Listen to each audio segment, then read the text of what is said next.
چطورید رفقا؟ امیدوارم حالتون خوب باشه، مسیرتون روشن و عالی باشه. من ایجاکم و خوش اومدید به این برنامه. ببینید یک سری وقتها نمیشه، یعنی میکشی خودتو برسی، نمیشه، نمیخواد که بشه، قرار نیست که بشه. البته دو دسته است. یه سری وقتا خودت نمیخوای که بشه، یعنی اینقدر پشت گوش میندازی قضیه رو که نشه. یه سری وقتا هم نه، واقعا صدتو میذاری و نمیشه. به نظر من کاری که قرار باشه بشه میشه، یعنی شما نخوای هم که بشه میشه. پس باید بگردی دنبال کاری که بهش علاقه داری، یعنی دوستش داری، حال میکنی باش. یعنی اگه حالم نداشتی، یعنی اصلا مریض بودی، ناخوش احوال بودی، حتی حال که نداشته باشی هم عشق میکنی اون کار رو انجام بدی. خب باید بگردی دنبال یه همچین قضیه ای. ما بچه بودیم، مریض میشدیم، میرفتیم تو کوچه فوتبال بازی میکردیم. مادرم میگفت سرما خوردین شما، بابا بیاین بشینید تو خونه کنار بخاری حالتون اوکی بشه، روال بشین. ما گوش نمیدادیم، میرفتیم تو کوچه بازی میکردیم.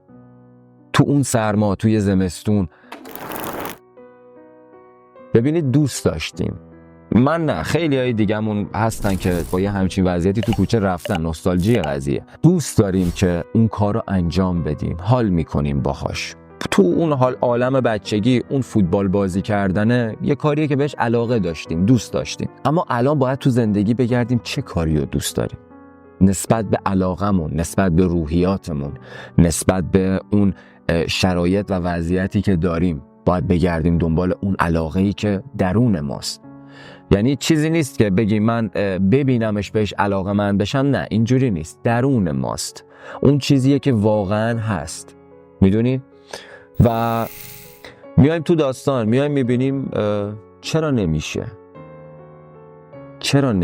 چرا ما این همه صحبت کردیم، میگیم آقا تلاش کنید، این کار رو انجام بدید، اون کار رو انجام بدید، میشه، شدنیه. اما امروز اومدم راجع به این که اگه نشه چی؟ اگه نشه چی؟ هیچی، پلنتو عوض میکنی. نیاز نیست شما خودتو به آسمون و زمین بزنی، یا از یه در دیگه وارد میشی یا پلنتو عوض میکنی. اون مسیر و اهدافی که داشتی و میای با همون روش از یه در دیگه وارد میشی. کسی که خبرنگاری دوست داره ممکنه آقا قبول نشه، توی مثلا صدا و سیما قبول نشه. میاد چیکار میکنه؟ یک شخصی هست که میاد میشینه رو زمین و میگه وای دیگه نمیتونم، یا یک شخصی هست که میره اونجا دوباره تست میده، اینقدر میره تا قبول بشه. یک شخصی هم نه، میاد میگه خب اوکی، اگر اونجا نشد حتما نمیشه، پس من میام یه کار دیگه انجام میدم، یه پیج خبری درست میکنم و خودم به صورت خصوصی خبرمو میذارم اونجا.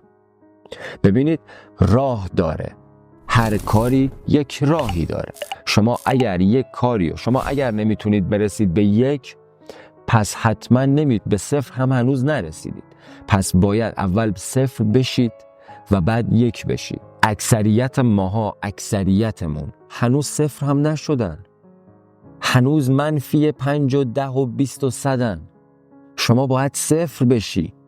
شما وقتی که به خودت اطمینان نداری، مسلماً اون آدمای اطراف، اون خودی‌هایی که خانوادت محسوب میشن، دوست، رفیق، آشنا، اینها هم به تو هیچ اعتنایی نمی‌کنن، اینها هم ارزشی برای تو قائل نمیشن.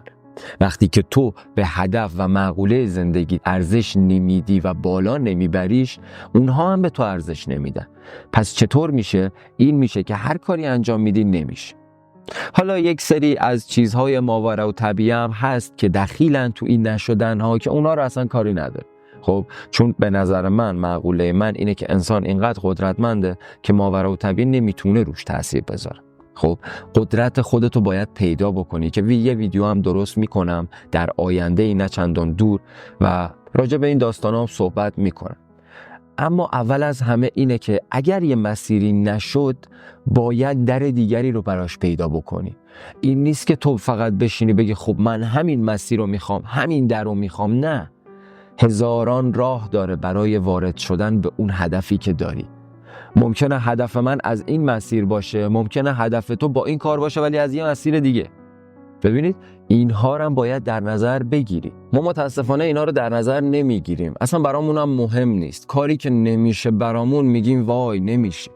بابا راه حل داره، راه حلش رو ببین، فکر بکن، همه جوانب رو بسنج، بشین رو ورق بنویس، تو ذهنت پایین بالا نکن.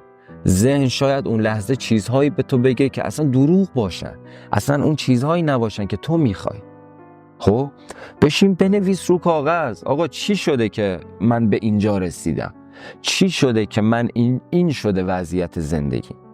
بنویسشون، درس بگیر از کرده ها و نکرده های خودت. اگر این کار رو انجام میدادم، خب اگر مال همون زمان بود تموم شده، اما اگه میتونید دوباره انجامش بدین، واقعا میگم انجامش بدین، کاری که علاقتونه انجام بدین. درسته من کاری ندارم، اما یک سری افراد هستن به خاطر وضعیت اقتصاد و خانواده و زندگیشون از علاقه هاشون زدن و رفتن سر کار. اینو درک میکنم چون خودم هم توی همچین داستانی هستم، اما در حین این داستان علاقم هم دارم انجام میدم. شما هم میتونید در حین این داستان 1 ساعت از وقت خوابتون، 2 ساعت، 3 ساعت از وقت خوابتون بزنید و اون علاقتون رو انجام بدید. اگر میتونید انجام بدید که بشه. همیشه وقتی یک دری بسته میشه، اون در به صلاح شما نیست، چون اون در رو ناخودآگاهتون بسته. اون کائنات و انرژی که واقعا وجود داره بسته اون در رو. چرا؟ میخواد ببینه شما چند مرد حلاجی، میخواد ببینه شما با استمرار هستی رو هدفت یا نه. میخواد اینو ببینه، داره شما رو محک میزنه که ببینه آیا میخوای واقعا از ته قلبت برسی یا نه. اونایی میرسن که واقعا با علاقه دارن کار میکنن، یعنی براشون رسیدن و نرسیدن براشون مهم نیست، اینقدر تلاش میکنن که برسن. درهای مختلفی رو پیدا میکنن، محک میزنن خودشونو، استفاده میکنن، از این و اون میپرسن، راههای دیگر رو ناخونک میزنن ببینن چی جوریه، تجربه کسب میکنن و میبینید شدنی میشه رسیدن به هدفهاشون.